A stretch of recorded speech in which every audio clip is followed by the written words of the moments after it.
আজ গিয়েছিলাম জঙ্গলে থাকা আমার ছোট্ট বন্য বন্ধু কয়েল পাখির সাথে দেখা করতে।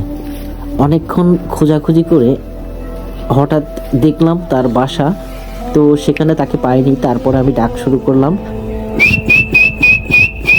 আয় আয়, আর হুট করে সে আমার হাতে চলে আসলো। সত্যি মাঝে মাঝেই গিয়ে তার সাথে দেখা করি এবং সে আমার হাতে উঠে বসে সুন্দর করে আরামায়েশে আমাকে বিদায় দিয়ে আবার চলে যায়। ভিডিওটি আপনাদের কাছে কেমন লেগেছে অবশ্যই কমেন্ট করে জানাবেন। ধন্যবাদ সবাইকে।